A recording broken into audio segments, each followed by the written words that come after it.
ಸ್ನೇಹಿತರೆ ನಮಸ್ಕಾರ. ನಾನು ರವೀಂದ್ರ ಜೋಶಿ. ಯಾವುದೋ ಉತ್ತರದ ಒಂದು ರಾಜ್ಯದಲ್ಲಿ ನಡೆಯುವಂಥ ವಿದ್ಯಮಾನಗಳು, ವಿಪ್ಲವಗಳು, ತಳಮಳಗಳು ನಮಗೇನು ಸಂಬಂಧ? ಅದು ಅವರ ಪ್ರಾದೇಶಿಕ ವಿಚಾರ ಅದು ಅಂತ ದಯವಿಟ್ಟು ತಾತ್ಸಾರ ಮಾಡಬೇಡಿ.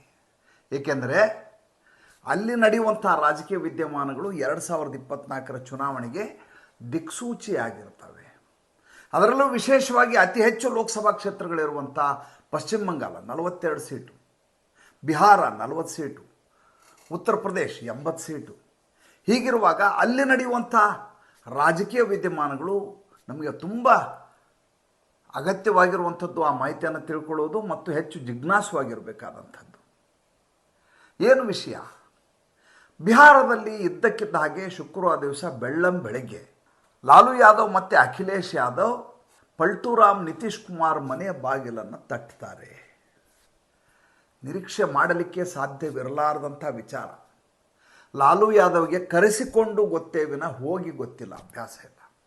ಮೊನ್ನೆ ಒಂದು ಸಣ್ಣ ವಿದ್ಯಮಾನವನ್ನು ಹೇಳಿದೆ. ನಮ್ಮ ಸಂಕ್ರಾಂತಿ ಹಬ್ಬದ ರೀತಿ ಅಲ್ಲಿ ಬಿಹಾರದಲ್ಲಿ ದಹಿ ಚೂಡ ಅಂತ ಮಾಡ್ತಾರೆ ಹಬ್ಬನ.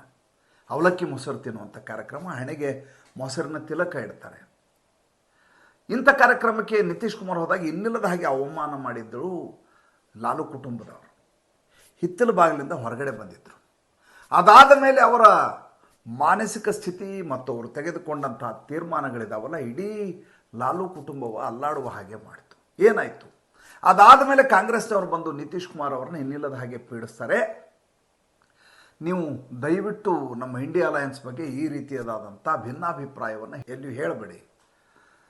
ಅಧ್ಯಕ್ಷರನ್ನಾಗಿ ನಾವು ಮಲ್ಲಿಕಾರ್ಜುನ್ ಖರ್ಗೆಯನ್ನು ಮಾಡೋಣ, ಸಂಯೋಜಕರಾಗಿ ನೀವಿರಿ.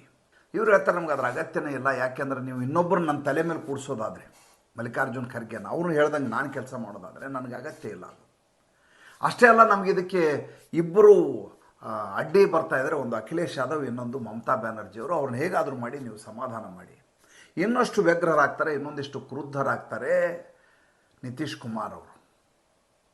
ಜೊತೆಗೆ ಒಂದು ನರೇಟಿವನ್ನು ಬಿಡಲಾಗತ್ತೆ. ಏನಂದರೆ ನಿತೀಶ್ ಕುಮಾರ್ ಅವರು NDA ಬಾಗಿಲನ್ನು ತಟ್ತಾ ಇದ್ದಾರೆ, ಭಾರತೀಯ ಜನತಾ ಪಕ್ಷದ ಬಾಗಿಲನ್ನು ತಟ್ತಾ ಇದ್ದಾರೆ, ಅಮಿತ್ ಶಾ ಅವ್ರನ್ನ ಭೇಟಿ ಆಗ್ತಾ ಇದ್ದಾರೆ.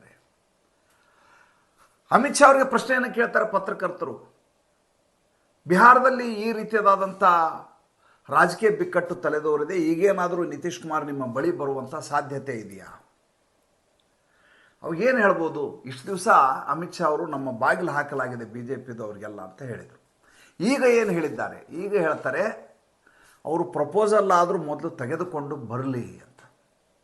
ಅವರು ಪ್ರಪೋಸಲ್ ಆದರೂ ತೊಗೊಂಬರಲಿ ಫಸ್ಟು. ಅಂದರೆ ಇವರು ತೆರೆದ ಮನಸ್ಸಿನಿಂದ ಓಪನ್ ಆಗಿದ್ದಾರೆ ಅನ್ನುವಂಥ ಒಂದು ನರೇಟಿವನ್ನು, ಒಂದು ಸಂದೇಶವನ್ನು ರವಾನೆ ಮಾಡ್ತಾರೆ ನಿತೀಶ್ ಕುಮಾರ್ಗೆ.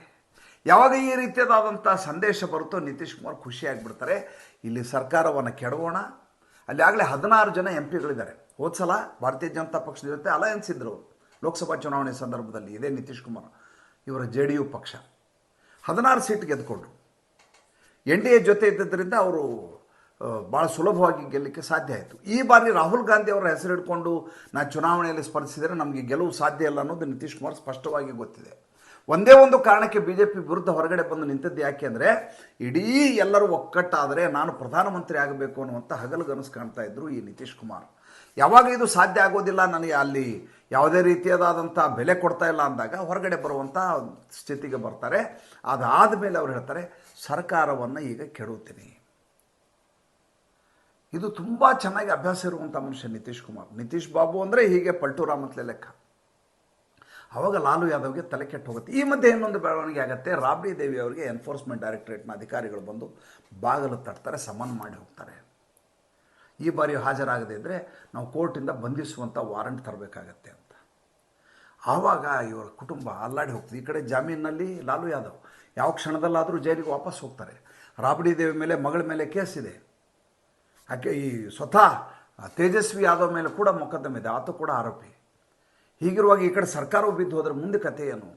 ಆದ್ದರಿಂದ ಹೇಗಾದರೂ ಮಾಡಿ ಈತನನ್ನು ಓಲೈಸಬೇಕು ಅಂತ ಬೆಳ್ಳಂಬೆಳಗ್ಗೆ ತೇಜಸ್ವಿ ಯಾದವ್ ಮತ್ತು ಲಾಲು ಯಾದವ್ ನಿತೀಶ್ ಕುಮಾರ್ ಮನೆಗೆ ಬರ್ತಾರೆ. ಆದರೆ 1 ಗಂಟೆ 1.5 ಗಂಟೆ ನಂತರವೂ ಕೂಡ ಮಾತುಕತೆ ಮುಗಿಯದಿದ್ದಾಗ ಹಿತ್ತಿಲ ಬಾಗಿಲಿನಿಂದ ಲಾಲು ಯಾದವ್ ಹೊರಗಡೆ ಹೋಗ್ತಾರೆ.